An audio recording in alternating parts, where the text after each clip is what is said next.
This is 2nd Ezra 6 and 27. For evil shall be put out, and deceit shall be quenched. As for faith, it shall flourish, corruption shall be overcome, and the truth, which hath been so long without fruit, shall be declared.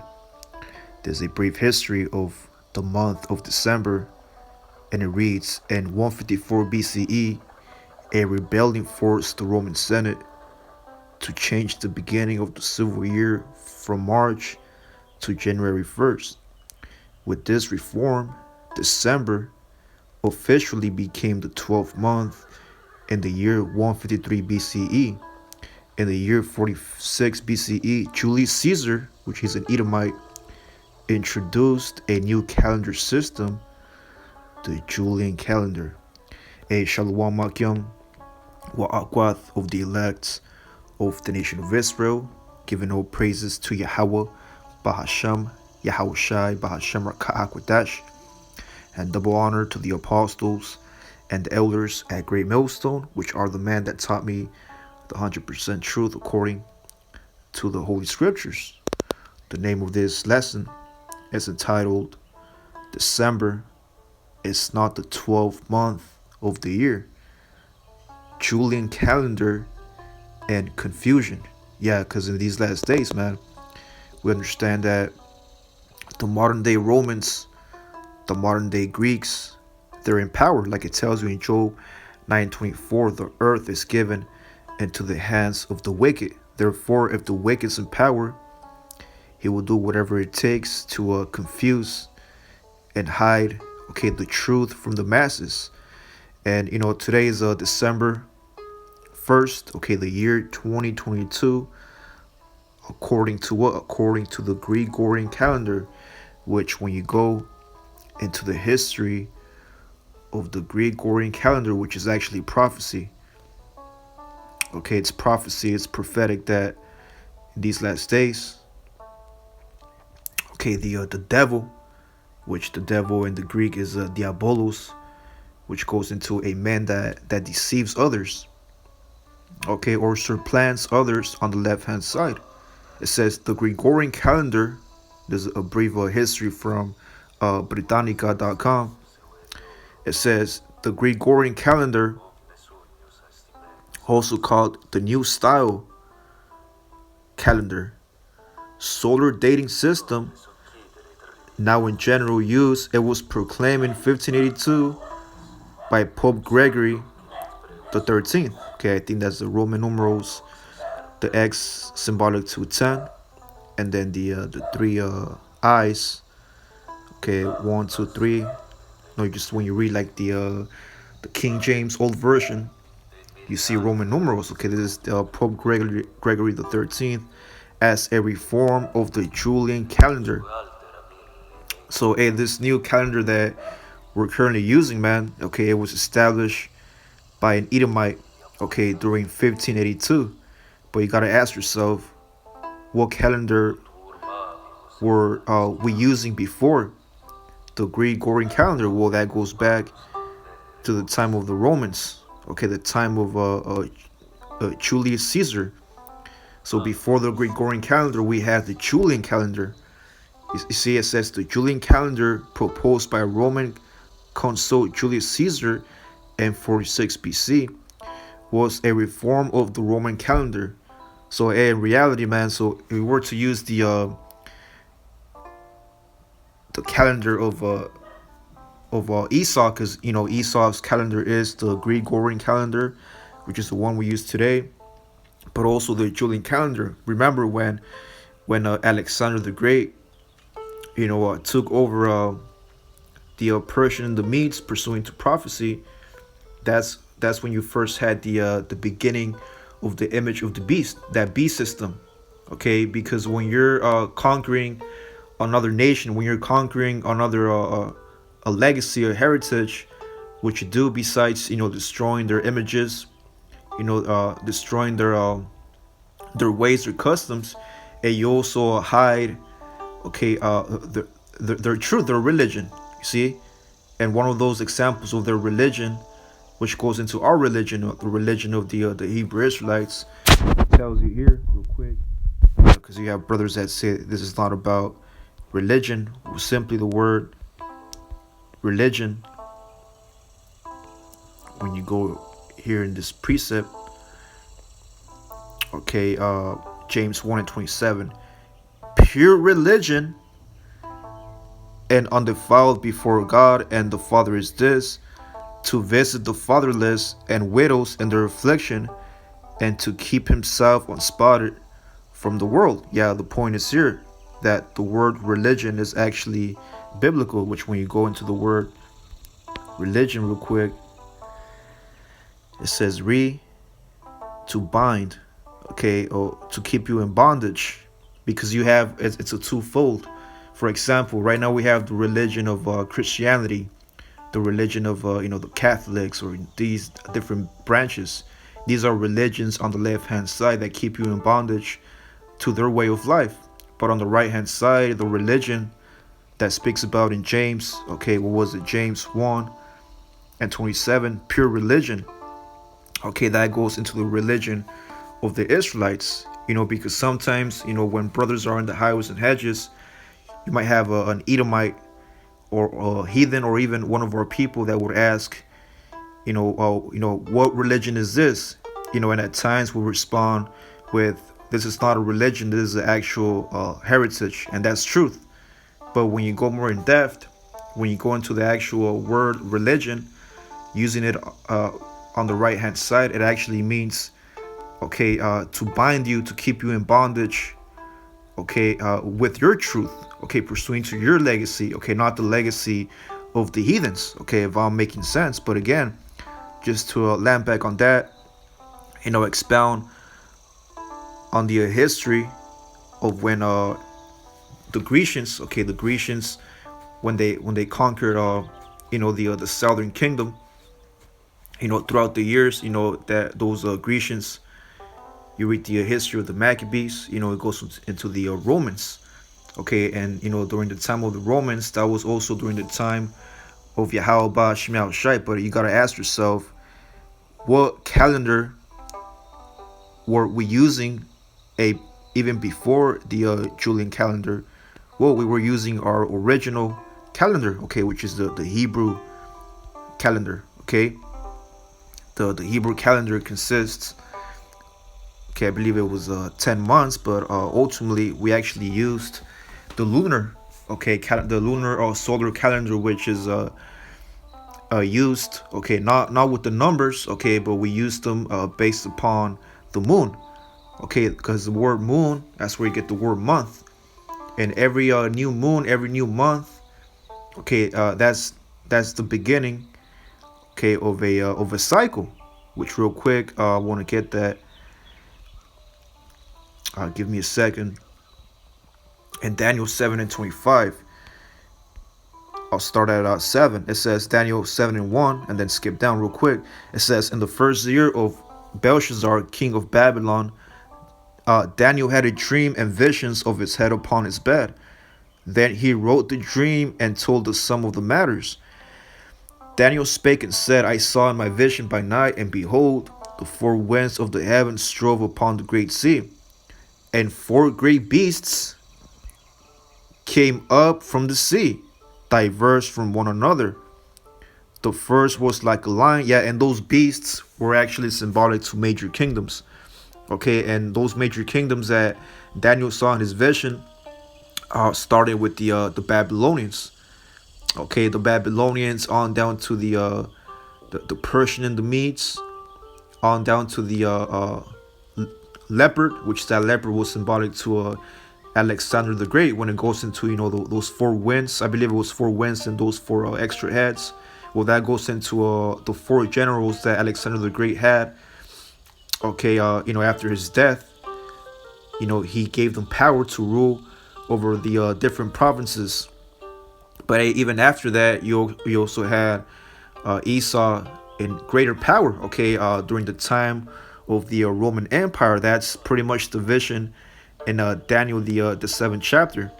But when you go down here to Daniel 7 and And 23 it says, thus he said, the fourth beast shall be the fourth kingdom upon the earth, which shall be diverse from all kingdoms. Yeah, and why is this fourth beast? How was it gonna be diverse from all kingdoms? Okay, let's go into that word diverse, just to get a quick, you know, edification on that. Diverse. It says very different. Okay, multiple, mixed, unlike. Yeah, so the kingdom of the Romans, it was diverse, meaning they were different. Okay, different in one in power. Okay, because when you go into the history of Esau, Edom, the Edomites, they had the power of the blessing, which is a sword. They were going to have better advancements in armory and weaponry. Okay, that's what it means to be diverse. Okay, they had a better order. Okay, they had a stronger order. They had a stronger military. That's what it means to be diverse, to be different. But going back to Daniel 7 and 23, it says, which shall be diverse from all kingdoms, and shall devour the whole earth, and shall tread it down and break it in pieces. Verse 24, and the 10 horns out of this kingdom are 10 kings that shall arise, and another shall rise after them, and he shall be diverse from the first, and he shall subdue 3 kings. There's a point right here, verse 25, and he shall speak great words against the Most High, Yahweh Shem Shai, and shall wear out the saints of the Most High, and to think to change times and seasons, right? And to think to change times and laws. Okay, when you change times and laws, man, you know, when you have the power to do that, man, you're able to, for example, now you have Esau, Edom, you know, the modern day Romans, which are the same, you know, ancient Romans, okay, during the time of Yahweh Shai. But they have great power. They're able to pass legislations. Okay, they're able to, you know, have a so-called Senate council, okay, to come out with new laws. See, to, you know, to flip things upside down.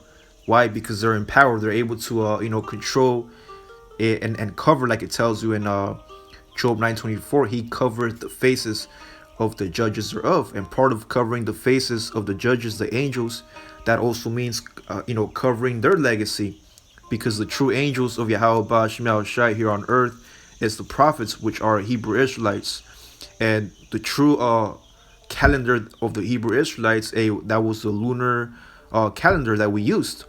Okay, for example, the first month of the year, it was actually in March. That's the beginning. I believe they call it the month of Nisan or Nisan.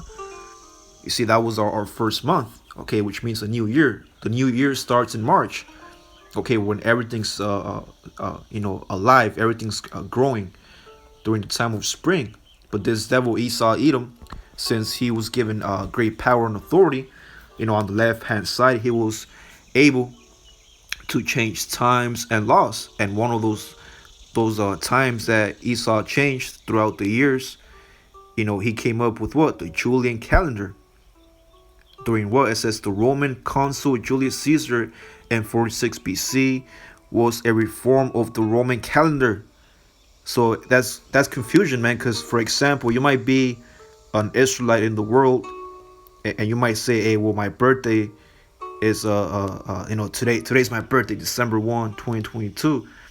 Hey, not knowing that your actual birthday, when using the calendar of the devil, well, guess what, is actually on November 18. You see that? And we understand that every 4 years, okay, there's a new you know, cycle that Esau uses, you know, every 4 years for the month of February.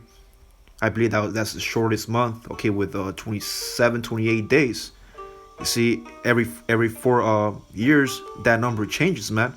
So you can't say, you know, that your birthday is on this date, you know, on December 1st, 2022, because every 4 years or so, okay, those days change, man.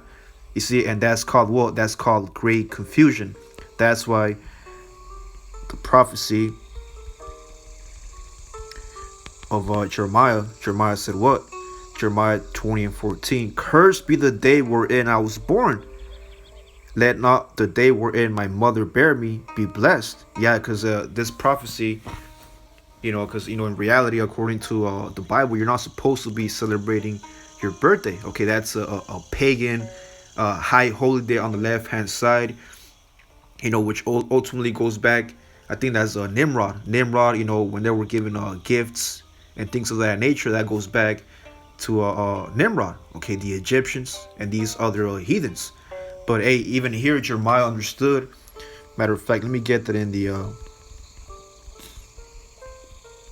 NOT. It says, "Yet," at Jeremiah 20:14, "Yet I curse the day I was born.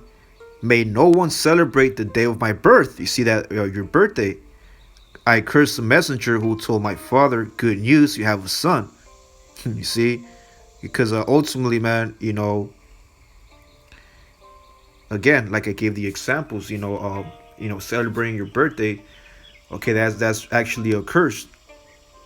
You see, you're not supposed to celebrate, the wicked holidays of the heathens, which I gave the example. When you go into history, birthdays go back, to the ancient heathens. Okay, starting with the Babylonians. But real quick, going back to the prophecy, it says Daniel 7 and 25. It says, "And think to change times and laws, and they shall be given into his hand unto a time and times and the dividing of time." You see, so Yahweh Shemel Shai, he's the one that gave Esau the power, okay, to change the calendar, like it tells you here in Daniel 2 and 19. It says, "The night the secret was revealed to Daniel in the vision." Okay, Daniel 2 and 19 con. It says, "Then Daniel praised the God of heaven, which is Yahweh, and said, Praise the name of God, which his name is Yahweh, Bahashim Yahushai forever and ever. For he has all wisdom and power." Yeah, Yahweh Bahashim Yahushai, he has the power of the left and the right hand side. When you read Second Chronicles, the 18th chapter and 18th verse, he controls the course of the world events. You see, Yahweh Bahashim Yahushai is the one that's in control of the events that happen on earth. He removes kings. Yeah, like Yahweh Bahashim Yahushai, he removed the Babylonian kings, the Medo-Persian, the Assyrians. He removed the Greeks, the Romans. He put Jake in power during the time of the Byzantine Empire. He put Issachar and Zebulon in power before, around the 1492 era, before Esau came back into power. That's an example of Yahweh Bahashim Yahushai removing king and setting up other kings. He gives wisdom to the wise and knowledge to the scholars. He reveals deep and mysterious things and knows what lies hidden in darkness, though he is surrounded by light. So there's an example of, the Lord. Ultimately, he's the one in control. He's the one setting up, okay, Esau, Edom, to create the confusion into saying that today is, the 12th of the year, which actually, when you break down the word December, that's where you get the whole, the prefix, okay, the DEC, like a decimal point, or even in Spanish, when you say diez, that's where you get the word diez, decimal, which actually means 10th. You see, matter of fact, let me break it down. This is December etymology. It says, what Latin word descend, which is 10. You see that? So that's that great confusion that Esau has, caused to the inhabitants of the earth. That's why when you go back to the opening precept that I read in 2nd Ezra 6 and 27, it says, "For evil shall be put out, and deceit shall be quenched." Give me a second. It says, "As for faith, it shall flourish, corruption shall be overcome, and the truth, which has been so long without fruit, shall be declared." See that? And that's happening, man, through the prophets. We are declaring, okay, the truth. But let me read this real quick.